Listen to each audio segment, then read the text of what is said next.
Salam ketemu kembali di Studio Biologi. Pada pertemuan ini kita akan membahas lanjutan materi ganggang. Kita bahas yang pertama, filum Rhodophyta. Rhodophyta berasal dari bahasa Yunani yaitu rhodos, berarti merah. Jadi Rhodophyta berarti ganggang merah. Anggota filum ini mempunyai pigmen fotosintetik berupa phycobilin yang terdiri dari phycoerythrin yaitu pigmen merah dan phycocyanin yaitu pigmen biru. Selain kedua pigmen tersebut, Rhodophyta juga memiliki klorofil A, klorofil B, serta karotenoid. Pigmen yang dominan adalah phycoerythrin sehingga tampak berwarna merah.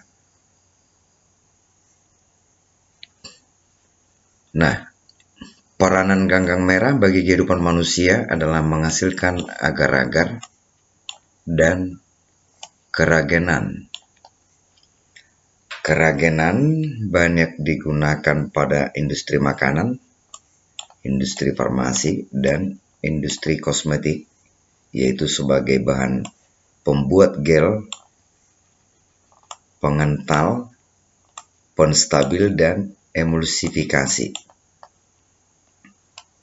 Contoh Rhodophyta adalah pertama Euchema spinosum, yang kedua Gelidium, yang ketiga Gracilaria. Ini gambar dari Rhodophyta, yaitu tampak berwarna merah.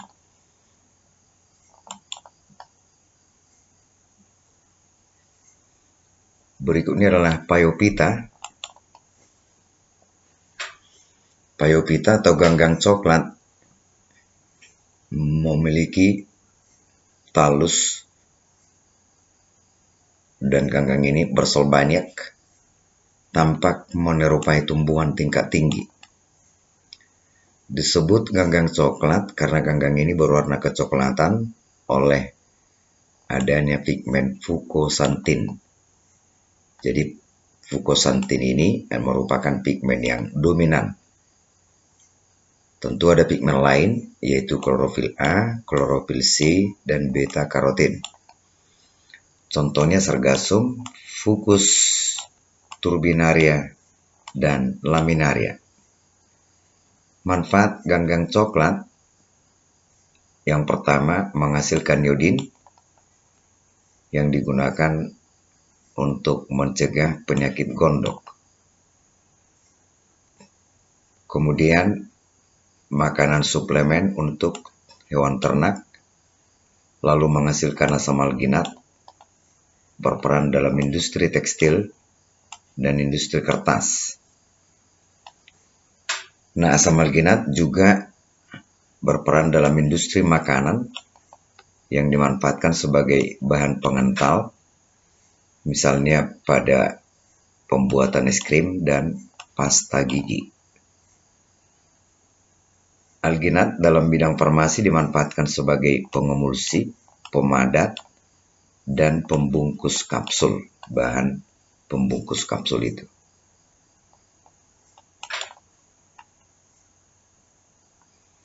Lalu berikutnya Chlorophyta atau ganggang hijau. Warna hijau disebabkan oleh klorofil yang merupakan pigmen yang dominan pada ganggang hijau ini. Contoh ganggang hijau yaitu ada yang bersel tunggal, misalnya Chlamydomonas, Chlorococcum, Chlorella, kemudian Euglena viridis. Berbentuk koloni, misalnya Volvox, Hydrodiction, lalu berbentuk filamen, yaitu Spirogyra, Ulotrix, Oedogonium. Lalu ada yang berbentuk lembaran atau menyerupai tumbuhan tingkat tinggi, misalnya Ulva dan Sara. Peranan alga hijau bagi kehidupan manusia Misalnya yang pertama Corella, ini merupakan ganggang hijau penghasil protein sel tunggal. Lalu Ulva dijuluki sebagai selada laut, bentuknya seperti selada dan dapat dikonsumsi sebagai sayuran. Nah, ini tadi contoh chlorophyta itu sering kita temukan dimasukkan di sini Euglena viridis. Jadi sebenarnya Euglena viridis itu dikeluarkan dari chlorophyta, dibuatlah film khusus Euglena viridis yaitu Euglenophyta. Jadi kadang-kadang dalam klasifikasi itu dimasukkan di dalam chlorophyta karena memang pigmen yang dominan di sini adalah klorofil tampak berwarna hijau. Tapi karena Euglenophyta ini memiliki banyak perbedaan dengan spesies lainnya, ya maka ini dibuat dalam kelompok khusus yaitu Phylum Euglenophyta. Ini ya. Jadi ini dalam Phylum Euglenophyta.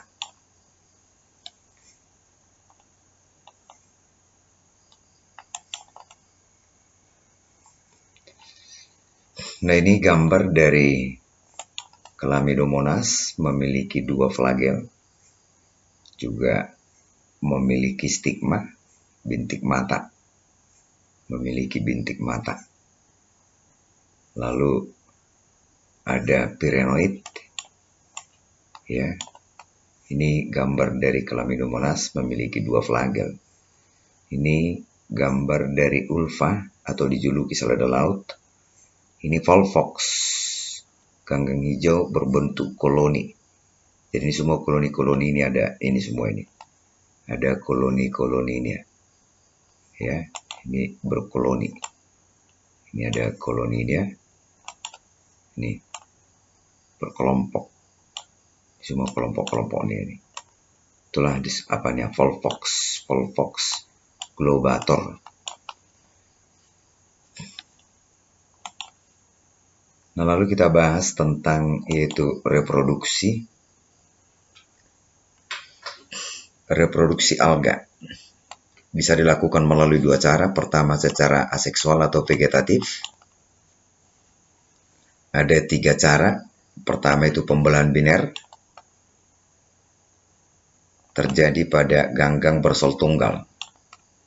Lalu fragmentasi atau pemutusan bagian tubuh ganggang. Ini terjadi pada ganggang multiseluler. Lalu pembentukan spora vegetatif atau spora aseksual, yaitu zoospora atau spora berflagel. Spora ini bisa bergerak di air dengan menggunakan flagel. Ini dapat terjadi pada ganggang uniseluler maupun multiseluler. Jadi ini tadi reproduksi secara aseksual, pembelahan biner, fragmentasi, dan pembentukan zoospora atau spora vegetatif. Kemudian secara seksual yaitu bahwa secara seksual itu bisa pertama melalui konjugasi. Konjugasi adalah reproduksi seksual dengan cara membentuk jembatan penghubung antara 2 individu di mana tidak dapat dibedakan antara jantan dengan betina. Nah, contoh konjugasi pada Spirogyra, ganggang hijau berbentuk filamen ya. Mekanisme konjugasi pada Spirogyra adalah sebagai berikut. Pertama, 2 filamen Spirogyra haploid yang berbeda, yaitu positif dan negatif, saling berdekatan. Filamen yang saling berdekatan ini membentuk tonjolan yang akan menjadi jembatan konjugasi. Lalu protoplasma dari filamen yaitu negatif ini ya, filamen negatif berpindah atau mengalir ke yaitu pasangannya, berpindah dari negatif ke positif. Ini harus apa ini, positif, dari negatif ke positif. Jadi yang memberikan itu negatif berarti ada berkurang, yang menerima positif gitu ya. Jadi berpindah dari filamen negatif ke positif. Lalu terjadi plasmogami, peleburan sitoplasma yang berpindah tadi, diikuti dengan kariogami atau peleburan inti, membentuk inti diploid yaitu zigospora. Zigospora diploid membelah secara meiosis menghasilkan 4 sel haploid. Dari 4 sel itu 3 sel hancur dan terdapat 1 yang akan tumbuh menjadi benang Spirogyra baru yang haploid. Nah gitu mekanisme terjadinya konjugasi pada Spirogyra. Nah ini adalah gambar dari Spirogyra. Ini ada sekatnya ya, ada sekat. Ini kloroplasnya, ini adalah berbentuk spiral. Kloroplasnya berbentuk spiral, itulah Spirogyra. Ini adalah kloroplasnya berbentuk spiral. Ini adalah nukleusnya, ini adalah nukleus. Jadi yang berbentuk spiral ini adalah kloroplasnya. Nah ini tadi 2 benang Spirogyra, yaitu positif dan negatif, saling mendekati, lalu terbentuk tonjolan. Kemudian tonjolan itu berhubungan gini, membentuk jembatan konjugasi ini. Sudah terbentuk sekarang jembatan konjugasi yang menghubungkan kedua filamen. Lalu terjadi perpindahan protoplasma, sitoplasma dan nukleus berpindah dari yang negatif ke positif. Berpindah kemari. Lalu sitoplasma itu melebur disebut plasmogami. Kemudian nukleusnya melebur disebut kariogami. Lalu terbentuklah zigospora. Nah ini tadi mekanisme konjugasi pada Spirogyra.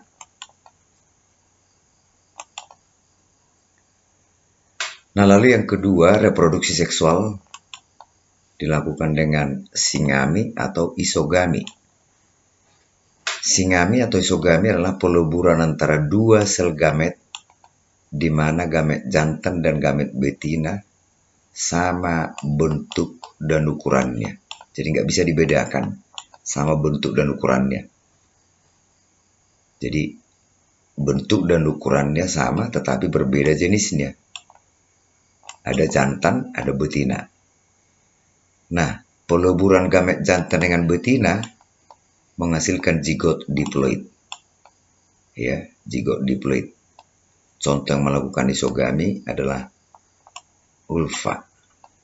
Jadi ini dia sama dia ini. Sama gamet jantan, gamet betina. Ini telah disebut dengan isogami. Anisogami adalah peleburan antara sel gamet, di mana gamet jantan dan gamet betina berbeda bentuk dan ukurannya. Berbeda bentuk dan ukurannya. Ini berbeda bentuk dan ukurannya. Ya, antara yaitu jantan dan betina. Jantan dan betina disebut anisogami. Nah, anisogami dapat berupa oogami. Jadi kalau oogami itu apa? Apabila sel gamet jantan memiliki alat gerak berupa flagel, ini, sedangkan gamet betina tidak. Kalau ini tadi kan sama-sama memiliki alat gerak, atau bisa sama-sama tidak memiliki alat gerak. Itu anisogami, berbeda bentuk dan ukurannya. Kalau ini berbeda bentuk dan ukurannya, tetapi gamet jantannya memiliki alat gerak. Disebutlah namanya yaitu oogami. Disebut oogami. Nah itu reproduksi pada ganggang, reproduksi seksual, yaitu tadi konjugasi, isogami, anisogami.